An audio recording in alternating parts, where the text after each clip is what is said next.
Hey guys, thanks for checking out this episode of the Helix Experience Podcast. I have a fun episode today. I got four main things I want to chat about. Excuse me. Still a little bit dusty from my Bucks party, which I'll go into later. But the first thing today was I want to talk about anchoring your happiness on averages rather than the present, okay?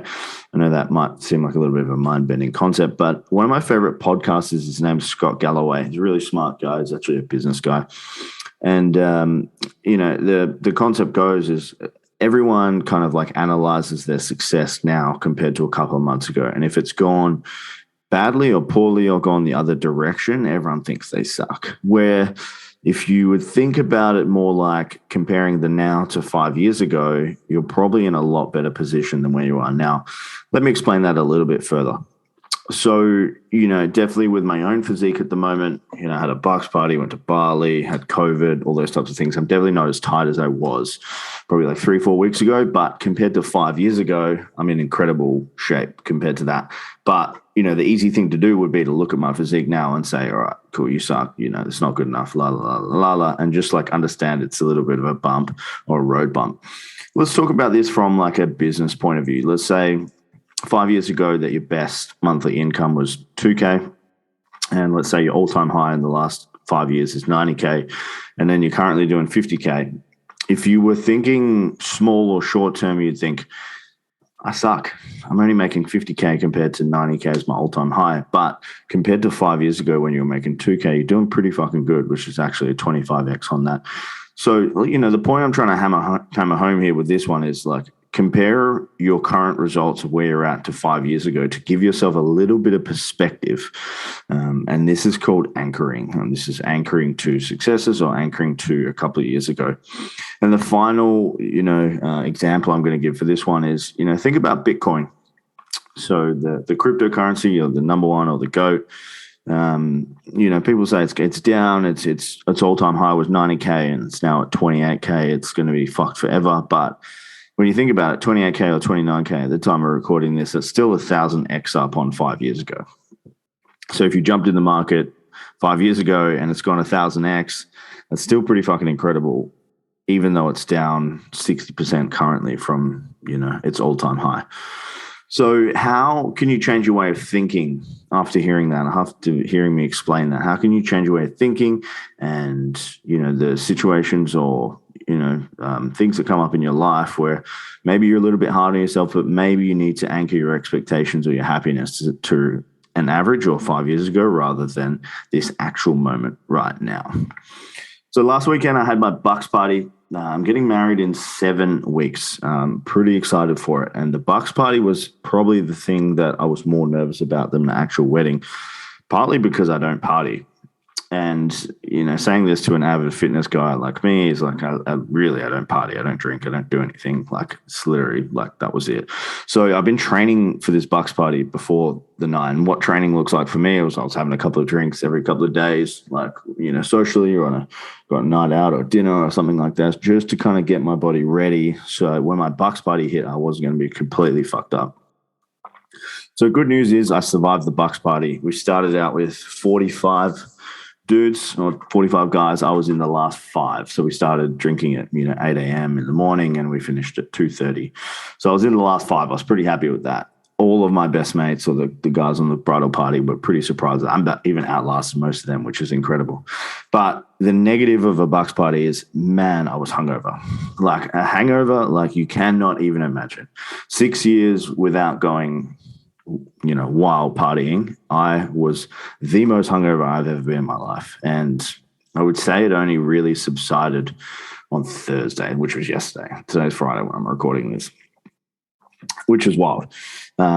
Sunday was like pretty funny and fun. Monday was awful. Tuesday was the worst. Wednesday was bad. And then yesterday got better. On Monday, I said to my fiance, we need to go to the gym. And I was feeling like my balls had been dragged through 100 meters of shattered glass and someone was kicking me in the face repeatedly. But I still went to the gym and got the program done because our new program started on Monday. And I thought, I need to get this done. I need to be an example. So I trained Monday, I trained Tuesday, I had Wednesday off. Trained Thursday and then trained this morning. So that's 4 days tomorrow. I've got a Send It session, which my legs are probably not super excited for. But, alcohol and partying really fucks you up. I don't know how people do that so often and regularly and still get an incredible result with their fitness. Obviously, they don't.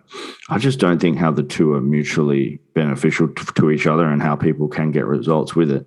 But take it from me firsthand, it greatly affects your ability to train, recover, produce force, and get a meaningful result with your fitness.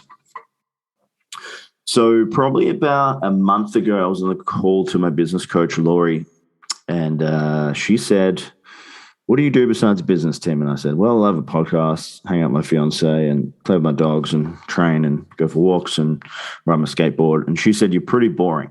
So I thought, fuck, am I boring? And then I was like, all right, cool. I'm going to buy a dirt bike, as you do.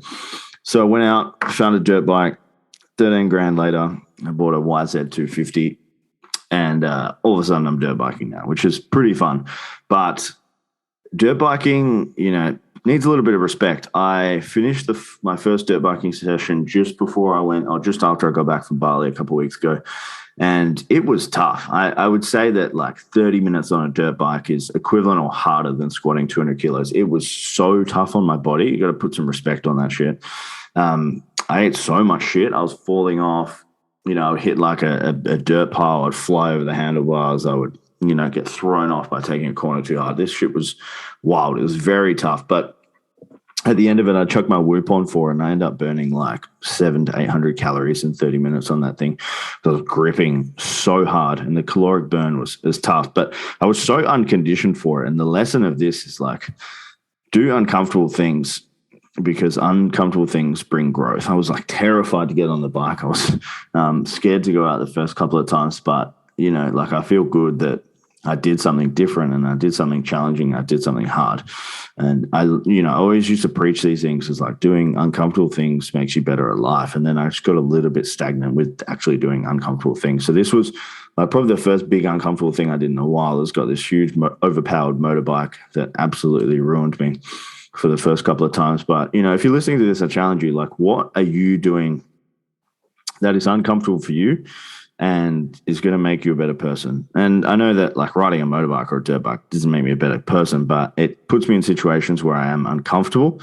Therefore, the uncomfort will stimulate growth, and therefore in some way or another will make me a better person. So last week we finished up our testing week at Helix Gym, which is my gym.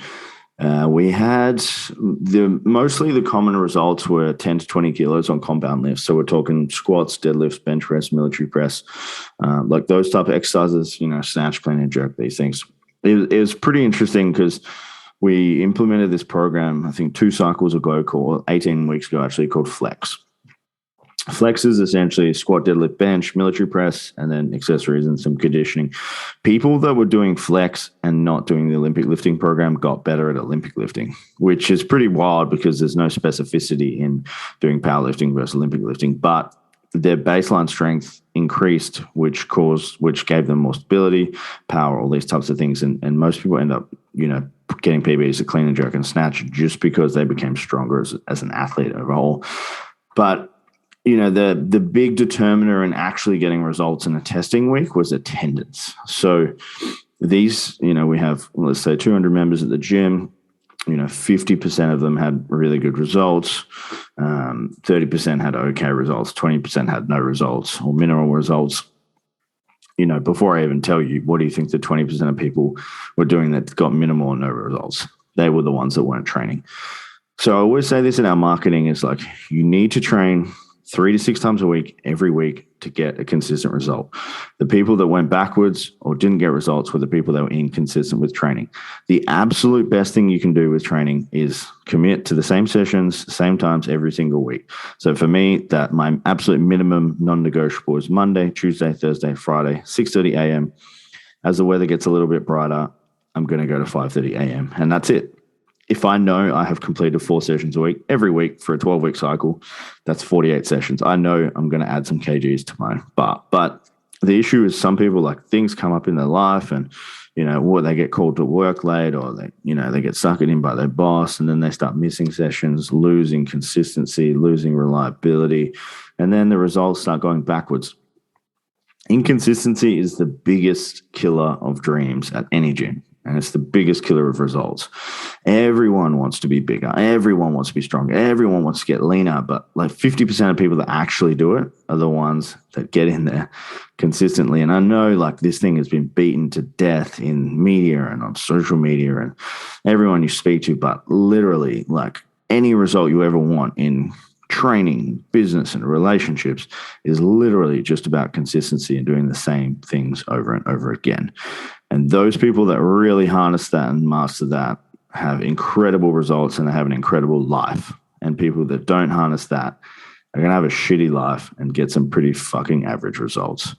So on this episode of the Helix Experience, I hope you got something out of it. I really think the anchoring concept of comparing where you're at now to the average and 5 years ago is a really important concept. And if you want to get anywhere in anything in life, you got to be fucking consistent. Let me know your thoughts on this episode. I love chatting with you.